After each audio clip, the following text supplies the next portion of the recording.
nakalagay doon ay 2 before breakfast and dinner. Oo, pare, tig-2. Bali 4. Oo. Tapos yung isa naman, ayan yung, isa lang yun. Yan yung breakfast, lunch, and dinner. Okay? Kung nagkamali ka, wala nang problema. Pero ang tinuturo ko dyan is yung tamang proseso ng pag-inom niya. So ito, mabalik tayo, pare, ulitin ko sa'yo. Ito lang yan eh. Ulitin ko sa'yo. Bakit ka maghahanap ng wait lang.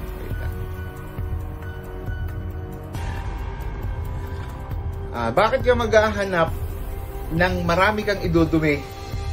Wala ka namang nilalagay sa tiyan mo. Oo, di ba? Anong gusto mo? Idudumi mo yung laman loob mo. Huwag kang magtataka. Bakit ang unti ng dumi mo? Bakit nahihirapan ang dumi? Bakit basag ang dumi mo? Wala ka naman paring kuwan eh. Wala ka namang inilalagay dyan eh. Bakit ka nasanay na ganyan na lang? Bakit ganyan na lang yung kinakain mo? Kasi nga, dumating sa punto na natatakot ka ng kumain ng kung ano-ano dahil nga sa nararamdaman mo. Tama? Ang problema mo talaga, pare, is anxiety. Yung takot. Ngayon, sis, meron ka na niyang red rice na yan, unti-unti yan, pare. Ituturo ko sa'yo kung ano yung kakainin mo. Okay? Kasi pare, kung ano yung kakainin mo, yun yung i-expect mo na makukuha mo sa katawan mong benefits. Di ba? Halimbawa, ang gusto mo, tumaba. Gusto mo nang tumaba eh. Gusto mo nang lumakas. Anong kailangan mo? Para kailangan mo ng protina. Yun yung ilalagay mo sa... Ha? Nawala na ibang sintomas ko. Yung lagi ako nahihilo, yung lalambot, nawala na pare. Ang natira na lang sa akin, utot na utot, digay, bloated, yun na lang. Ayun, pare. Di ba? Hindi matunawa, yun na lang. Pare. Yung mga unti-unti yan, wala kasing magic. At least, di ba pare, parang ang una kasi niyan, lilinisin yan tiyan mo. Kaya kailangan mo kumain. Alam mo yung, ang unang mo mararamdaman dyan, para kang gutom lagi. Yun nga, meron ako kumakain, kaya konti lang. Kaya nga, di ba? Kasi pare, kaya ka gutom parate, naghahanap na yung katawan mo ng, Sustansya, yung mga ibang kinakain. ng sustansya para lumakas na siya uli. Para bumalik ka na uli sa dati. Puro hokay, misa gulay na marunggay. Imagine mo, anong lakas na maibibigay sa'yo ng sardinas? Ayun nga, Anong lakas na maibibigay sa'yo ng Skyflex? Tapos magtataka ka, bakit ka namamayat? Magtataka ka, bakit ka ganito, bakit ka ganyan? Pare, ang problema mo kasi, yung nasa utak mo lang, yung anxiety mo. Hindi mo na kasi, kumbaga nandyan na yung pagkatakot. Sa warm water, puro gumahit na tubig. Ay pare, ang warm water, hinuhugasan lang ngayon yung katawan mo. Hindi, ano na tutulong nun? Napapalakas ka ba nun? Yun nga na ko sa ibang nagbablog. Sa ibang nagbablog kasi, gano'n ang ginagawa nila. Yun yung sinasabi nila parate. Mag-warm water kayo, magganito kayo. Ay, sa akin, sige. Mahuhugasan yung asido na umaakyat. Pero, hindi ka na magagaling doon. Di ba? Ang sa akin pare ganito. Ito lang Ang kailangan mo kasi, kumain ng maayos. Paano ka makakakain ng maayos? Kailangan mawala yung takot mo, mawala yung anxiety mo. Kaya ka umiinom ng red rice. Kasi okay? kumain ako marami. Hindi na ako makakain na. Busog na busog. Natatakot ka na. Natatakot ka. Ngayon, ang ginagawa mo, hindi ka na kumakain. Ang bumabagsak sa'yo, yung katawan mo. Yun yung nagiging problema mo. Ngayon, ang sa akin, Kaya ka umiinom yan, hindi para gumaling. Pare, ito sa akin yung ating red rice, red rice, umiinom ka niyan, hindi para gumaling, kasi hindi yan gamot. Hindi ka niyan mapapagaling. Ang gagawin niyan, lilinisin ang buong katawan mo, lilinisin ang katawan mo para mawala ang anxiety mo. Yun namang isa, yung pre-bio, palalakasin ang tiyan mo. At pag malinis na ang tiyan mo, malakas na ang,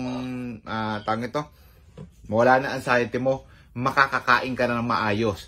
Pero, syempre, kung ang kakainin mo pa rin ay ang Hokkaido na sardinas at Skyflex, itlog. Ay naku po, Mario Joseph, yung mga nagtuturo sa iyo. Yung mga nagtuturo sa iyo, alam mo, ang mahirap doon sa mga nagtuturong iba, imbento na lang nila eh. Hindi kasi nila naranasan, hindi na nararamdaman. Automatic kasi yun. Kung ano yung gusto mong makamtan or mangyari sa katawan mo, yun yung ilalagay mo, yun yung kakainin mo. Gusto mo lumakas, kumain ka ng protina. Di ba? Protein, pampalakas. Ano pa? Bumata, mawala ang, alam mo yun, mahirap kasing magpumilit ng kakainin ng isang tao. Pero kung gusto mo talagang maging maayos, make it sure nakakain ka ng maayos. Yun yung kailangan mong mapag-aralan, ang kumain ng maayos. Kasi walang mangyayari dyan sa yung vitamins. Alam mo, kaya iniinom mo vitamins eh. Okay? Yan ay hindi ka magagamot yan. Lilinisin ka lang at palalakasin ng tiyan. Diba? Hindi ka tulad ng iba nagkikilim, uminom pa nito, mawawala na ang ganito mo. Ay, hindi pare, ang Yakult kasi magaling yan. Magaling yung protection, pero hindi yan gamot, hindi yan pinanggagamot. Yan pinalalakas niyan yung mga probiotics natin sa tiyan. Pero pag ang katawan mo mahina na, kasama yan sa basura. Alam mo yung, ito lang yan Ito lang, pakinggan mo pare, para malinaw. Pag madumi ang katawan mo, kahit anong ilagay mo dyan, nagiging basura yan. Hindi yan naa-absorb ng katawan mo. Diba? Kung mapapansin mo, kung ano yung kainin mo, minsan ang dumi mo nakalubog. Ano? Napapansin mo ba? Basag, nakalubog, di ba? Bakit? Bakit nga ganun? Kasi nga pare, hindi yun ina-absorb ng katawan mo. Kumbaga yung dumi na lang. Hindi pare. Hindi yun, wala yung kinakain mo kasi hindi yun nakakatulong para ikaw ay gumaling. Nakakatulong yun para ikaw ay lalong bumagsak. Lalo ka mamayat. Lalo ka manghina. Lalo kang dumigay ng dumigay, umutot ng umutot. Yun, pare, na napapala mo dyan sa ginawa mong pagkain. Sa katotohanan lang, pre. Wala pa ng October. Ay, pare, ako, 10 taon bago ako umayos. 10 taon, naramdaman ko yan. Noong 2018 lang talaga ako umayos kasi nga natutunan ko kung paano ang gagawin. Dapat pala kakain. Kung ano kasi, kumbaga ito lang yan kung ano yung gusto mong makuha or mangyari sa katawan mo, yun yung kakainin mo. Okay? Yun yung iyong ilalagay sa katawan mo. Di ba? Kaya, pare, baguhin mo na yung iyong baguhin mo na yung iyong habit na yan. Pero, uminom ka muna niyan, tuturo ko sa'yo kung ano yung kakainin mo, tuturo ko sa'yo kung ano ba yung maganda. Kasi pare, magastos ang maging abnormal ang katawan. Mabuti kung mga nasa bukid tayo, na basta na lang natin kukunin yung mga kakainin natin eh. Alam mo, ito lang pare, ito lang ang sa akin eh. Tayo dati, nung normal pa tayo gumagastos tayo ng mga bagay na makakasira sa ating katawan. Totoo, hindi? Bumibili tayo ng mga bagay na inilalagay natin sa katawan natin para unti-unting masira ang katawan natin. Bumibili tayo niya, gastos tayo dyan, bili tayo niyan, ganyan, etc. Ngayon, nagka-problema tayo. Hindi tayo bumibili ng mga bagay na makapagpapagaling sa atin. Hindi tayo bumibili ng para maging maayos ulit tayo, para maging normal ulit tayo. Hindi tayo bumibili niyan. Ang ginagawa natin, namimitas na lang tayo ng dahon ng bayabas. Nilalaga natin. Iniinom natin. Naubos, para naubos yung mga dahon dun sa lugar namin ng bayabas. Yung serpentinang mabait, uminom din ako niyan. Nang mapait na yan. Warm water, lagi ako may warm water. Kung ano-ano, nagpa-albularyo ako, etc.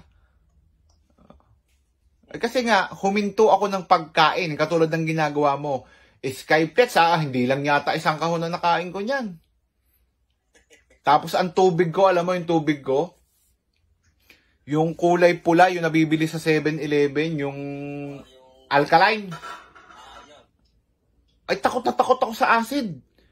Na acidic na tubig. Yun pala, hindi masama ang acid sa ating katawan. Kasi parte yan, para maging normal tayo. Parte yan, para yung ating mga kinain, matutunaw niya, mapapatay niya yung mga mikrobyo, mga virus, mga bakterya, nakasama sa mga kinakain natin. Yun pala yun. Ay, biro, sa dami ng galon na aming nabili nun, nung kulay pula, na alkaline sa 7-Eleven, mag-alkaline ka ng tubig para mawala yung acid mo sa tiyan. Hindi pala maganda yun. Na alkaline kasi bababa ang acid mo. Ay, ang mangyayari, mabubuhay yung mga mikrobyo. Minsan, hindi ka na matutunawan. Yun nga ako natakot kasi na kumain ako nun. Kaya meron ako pag kumain ka ng ganito, paglabas, ganun pa din. Ibig sabihin, pare, mababa yung acid mo. Sa tiyan, hindi niya natunaw. Hindi nagamit ng katawan mo, kumain ka pa. Kumbaga, pag i-out niya lang, parang ganun, basura. Hindi, pare. Mababa nga acid mo Ayun nga ang tumutunaw sa pagkain Okay? So, basta pare yan, ituloy-tuloy mo lang yan. Balikan mo ako. Ulit. Mga ilang araw. Ngayon pare, ako yung humihingi sa'yo ng permiso na pag ikaw ay naging maayos na, i-share mo naman yung iyong naramdaman kung paano ka umayos. Siyempre, sabihin ko sa'yo kung paano ko mag-share sa'yo. Yun, pare, yun. Kasi pare, yun ang mahalaga Maipakita natin sa mga taong namumroblema din na merong paraan para bumalik sa dati. Diba? Kasi yung complaint yun lang muna yun. Hindi na muna order pagkano. Hindi pare, nasa sa'yo yun Kasi sabi ko nga sa'yo, nililinis ang katawan mo. Hindi, kung ilang pag naubos yun, kung ulit kahit kung complaint pwede. Hindi pare, talagang set Paano kung di pa ubos yung ubusin muna lahat yun? Hindi pare, nasa sa'yo. Kasi yung isang umorder sa akin, sir, sabi sa sir, padalan mo na ulit ako. Kasi, alam mo yun, yung pag mga matagal nang umiinom, nararamdaman na nila yung epekto. Kung ano sila, ayaw na nilang maubusan. Kasi pare, ang maganda niyan, ngayon, nililinis ka, pinalalakas ang tiyan mo. Ngayon, pagdating ng araw, poproteksyonan ka na niyan. Ayan yun. Kaya yan yung Nakita ako ng pamangkin ko At teka, mura niya. Nung nakita yun sa may Shopee, napakamahal, 3,2 tatlo. Oo. Mahal talaga yun. Nata 3,600 Oo, mahal talaga yun doon. Tsaka ganun Tsaka kamura, tsaka din kamahal. Ay, ang problema... Kung gaano kaganda yung vitamins na yun, galing pa ako daw ng abroad yun, ng Japan. Japan, pare, Japan yun. Tinignan niya yung sinerse. Puta ng mahal pala eh. Mahal yun. Kasi pare, ako direkta ako dun sa kwan. Kaibigan ko yung nagagawa niyan. Ayaw naman namin talagang itaas. Alam mo naman pagdating sa mga online platform, mahal talaga yan. Ang masakit pare, ganito.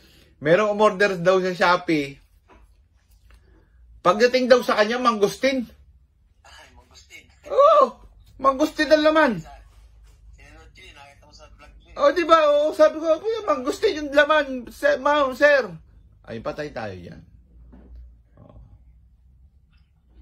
Kaya nga sabi ko, kung may sakit ka ako kung cancer, kakolon, hindi ako abutin 6 na buwan na gano'n eh. Hindi pare, wala kang sakit. Mahina lang ang katawan mo. Humina nga, naabuso ko mo. Humina pare yan. Hindi pare. Ito lang yan. Ang katawan natin, inaabuso talaga natin yan. Tao tayo eh. Abusado tayo eh. Ngayon ang katawan natin, konsentidor yan. Okay? Konsentidor yan. Hindi niya sinasabi sa ating masama na yung ginagawa natin. Kasi pinagagaling niya agad tayo eh. Kasi malakas siya eh. Di ba?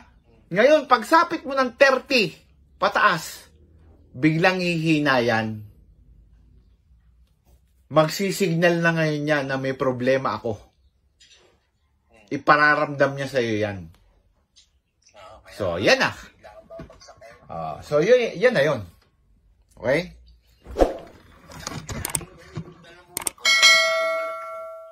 Ay, ganun talaga, pare. May acid na dumadaan dyan eh.